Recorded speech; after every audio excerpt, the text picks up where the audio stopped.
प्रथम जो मंत्र आपको दिया जाता है वो आपको यहाँ तक बरी कराएगा। ये हमारे शरीर में जो कमल बने हैं इनमें इन देवताओं का अधिपत्य है। और जैसे सब मंत्री हैं, कोई किसी विभाग का कोई किसी विभाग का, तो उनके ऑफिस से हमने नोडू सर्टिफिकेट लेना पड़ेगा जब हम अपने सब देश को जाएंगे। जैसे हम विदेश में गए हों तो वहाँ सब क्लियरेंस लेकर के तभी हम वापस आ सकते हैं अपने देश में। तो इस प्रकार जो आपको प्रथम मंत्र दिया जाता है वो आपको यहाँ तक बरी करेगा। वो इन सभी देवों की साधना है या इनकी पूजा नहीं है। तो इनका जाप हम करेंगे तो ये पूजा नहीं करे। जैसे हम किसी से लोन ले रखा है बैंक से, उसकी किस्त भरते हैं तो उसकी पूजा थोड़ी है, तो करते हुए हमारा करना चाहिए, नहीं तो हमारी नीलामी हो जाएगी। हमने टेलीफोन कार्ड ले रखा है कनेक्शन और हम बिल नहीं भरेंगे तो बिल भर रहे हैं तो क्या उसकी पूजा कर रहे हैं? हम अपना कर्तव्य निभा रहे हैं और हम उसका टैक्स देंगे तो हम आगे चलाएंगे। इसी प्रकार अन्य बिजली पानी गैस कनेक्शन के बारे में जाने। तो इसी प्रकार इन सभी देवों से हमें राहत मिलती है, लेकिन ये मिलती है इन मंत्रों से। जैसे आपको पहले भी बताया था, ये इनके मूल मंत्र हैं। इनके अतिरिक्त कोई मंत्र और जाप किया जाता है ये कभी लाभ नहीं देंगे।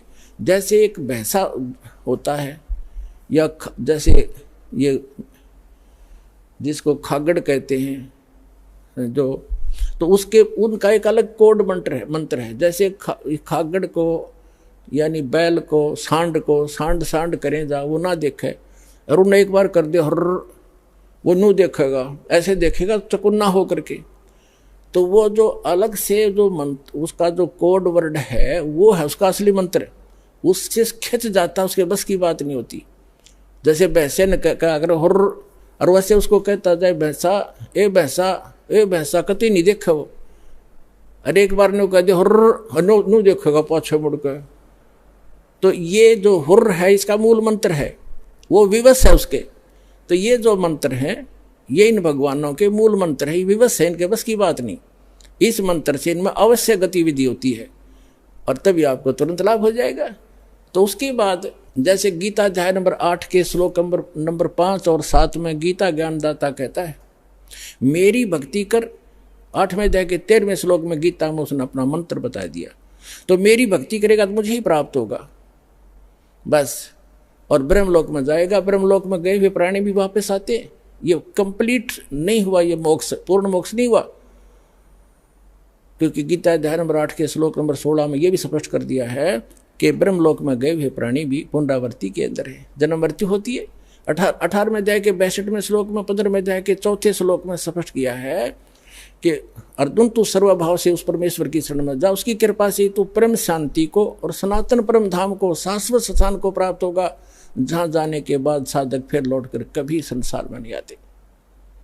तो उसके लिए 8वें अध्याय के 8, 9, 10 में कहा है कि जो उस परमात्मा की परम अक्षर ब्रह्म की भक्ति करता है उस तत्वदर्शी संत से प्राप्त करके कंप्लीट स्पिरिचुअल ये भक्ति विधि, भक्ति मेथड, वर्शिप मेथड, तो फिर वो उस भक्ति के बल से, उस योग के बल से, योग माने भक्ति साधना के बल से उस परमात्मा को प्राप्त हो जाता है। तो यहाँ जो बात अभी तक अड़ी रही इन कबीर पंथियों के, ये कहते तो थे हम सतपुरुष की कथा सुनाते थे, और ये न्यू के कहते हैं कि जो तुम अन्य जाप करते हो ना ये तो काल के जाप है। अरे कोई बात हुई? अब जैसे हमने जल निकालना है पृथ्वी से, तो हमारा जल पूज्य है, उसको पाने के लिए जो इंस्ट्रूमेंट, हैंडपंप लगाने के लिए बोकी मारनी है, पाइप लानी है, हैंडपंप लगाना है, तो ये है उसके पाने का एक प्रोसेस है और प्रोसीजर है, ये इंस्ट्रूमेंट है उसको प्राप्त कराने के। ये इनकी पूजा नहीं कर रहे, हम इनको तो प्रयोग कर रहे हैं। तो ये जितने मंत्र हैं ये इन भगवान उस पूज्य वस्तु को पाने के लिए हमारी साधना के शस्त्र हैं। शास्त्र ये शस्त्र हैं, हमारे मंत्र हैं। तो इसमें जैसे हम जैसे पाइप लाए, ये तो समझ लो पाइप लाए हैंडपंप लगाने के लिए, ये तो प्रथम मंत्र की कमाई से आपको लाभ हुआ। फिर बोकी, ये है सतनाम, इस बोकी को मारेंगे नीचे से, फिर बाहर मिट्टी निकालेंगे, फिर मारेंगे, फिर निकालेंगे, और पाइप साथ साथ चलेगी। तो जो सतनाम है ये श्वास उश्वास के 2 मंत्र का है, इस 2 मंत्र के जाप का आपने तब तक साधना करनी है जब, जैसे बोकी का काम उस समय तक है जब तक वो पानी जल तक ना पहुंच जाती पाइप। अब पाइप पहुंच गई जल तक नीचे पृथ्वी में, और यदि उसके ऊपर हैंडपंप नहीं लगाया तो अब पाइप भी व्यर्थ है। नीचे लोअर कर दी वो भी व्यर्थ है। अब उसके ऊपर हैंडपंप लगाया जाएगा और हैंडपंप की भी पूजा करनी पड़ेगी, सेवा, उसको घुमाना हिलाना पड़ेगा, तब वो पूज्य वस्तु मिलेगी जल। तो ये जो पाइप लाए हम खरीद के, ये तो प्रथम मंत्र का लाभ समझो।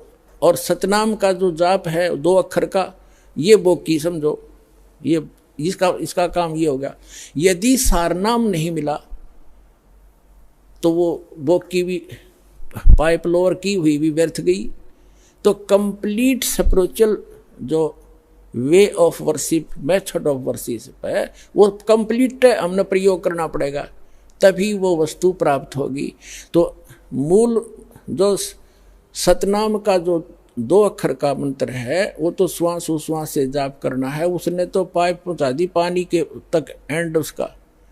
अब सार शब्द जो है, सार नाम आदि नाम, वो हैंडपंप है ऊपर का मशीन, वो लगाई जाएगी, फिर वो पूज्य वस्तु रोज प्राप्त होगी, कितना निकाल लियो। तो इस प्रकार परमात्मा प्राप्ति होगी पुण्यात्माओं। वो स्पिरिचुअल नॉलेज दास के पास है, आओ और ग्रहण करो।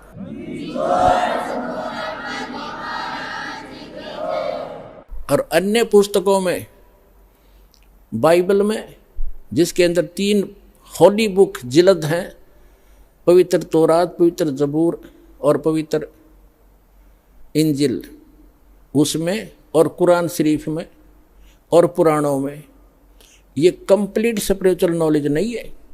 कंप्लीट स्पिरिचुअल नॉलेज जो सूक्ष्म वेद के अंदर है। जैसे मुसलमान भाई 5 वक्त की नमाज करते हैं और ईसाई भाई प्रार्थना करते हैं और हिंदू भाई नित्य नियम करते हैं, एक गीता का अध्याय कर लिया प्रतिदिन या वेद के 2-4 मंत्र डेली पढ़ लिए, ये तो केवल एक ज्ञान यज्ञ है। 5 यज्ञ होती हैं, एक यज्ञ से भी काम नहीं चलेगा। जैसे मुसलमान भाई क्या करते हैं, एक तो 5 वक्त की नमाज करते हैं या कुरान शरीफ का पाठ करते हैं, ये ज्ञान यज्ञ है। एक वे सजदा करते हैं, ये केवल प्रणाम यज्ञ है। और रोजा करना ये किसी शास्त्र में नहीं है। रोजे करना जो जैसे गीता अध्याय नंबर 6 के श्लोक नंबर 16 में लिखा है कि अर्जुन, ये योग न तो अधिक खाने वाले का और न बिल्कुल ना खाने वाले, यानी रोजा रखना सुबह से लेकर शाम तक ना खावा, तो उसका ध्यान उस रोटियां पर आकर भगवान बना रहता। आपने खूब करके देख रखा है। इस दास ने 25 वर्ष हनुमान जी के व्रत रखे थे, मंगलवार के, बचपन से लगा था, 10-12 वर्ष का। अब सारा दिन व्रत रखना जरूरी, 12 बजे के बाद खाना खाना, तो 12 बजे तक रोटी याद रहा करती। हनुमान जी तो शाम ने रोटी खाए पाछे याद आया करता। खाना खाने के बाद दिल करा करता है हनुमान चालीसा कर लूं। तो जिसको कोई अभाव है किसी वस्तु का, वो भक्ति नहीं कर सकता। तो इस प्रकार ये जो व्रत हैं, ये गीता जी में रिजेक्ट किए हैं कि ना तो घना खाने वाले का और ना बिल्कुल ना खाने वाले का और न ही घना जागने वाले का, लोग दिखा बैठा रहे, और ना ज़्यादा सोने वाले का, ये कभी सफल नहीं होता। इसके लिए क्या बताया है कि प्रथम अंदल संयम राखे, योग युगत सब सतगुरु भाखे। सतगुरु बतावेगा ये सारी योग युक्ति। अंदल संयम करे, खाना खावे अवश्य खावे, इतना भी नहीं खावा दड़ी पक्का खा ले फिर अगड़ाई टूटे नींद आवे, और इतना भी नहीं खावे कि आँख मुछीरें कति कंडम हो जा शरीर।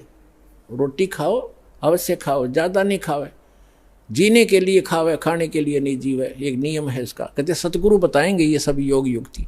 अब जो प्रसंग चल रहा है कंप्लीट करते हैं इसको 2 मिनट के अंदर। अब तो ना तो पवित्र बाइबल में जो 3 बुक है उनके अंदर, और ना कुरान शरीफ में, ना पुराणों में इस परमात्मा के पाने का कंप्लीट स्पिरिचुअल नॉलेज नहीं है, और ना वेद और गीता में। तो कंप्लीट स्पिरिचुअल नॉलेज है वो सूक्ष्म वेद में है, जिसको जो गॉड गिवन है, जो तत्व ज्ञान है, वो दास के पास उपलब्ध है। उसके अंदर कंप्लीट स्पिरिचुअल नॉलेज है। पूरा विश्व आओ अपना कल्याण करवाओ। बोलो सतगुरुदेव की जय।